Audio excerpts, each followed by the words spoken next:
বিস্তৰ শাস্ত্ৰ নাহি গাজ কেলৈ বিস্তৰ তীৰ্থ নাহি কি সুপ্ৰয়োজন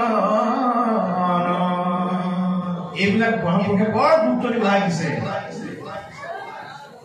বিস্তৰ তীৰ্থ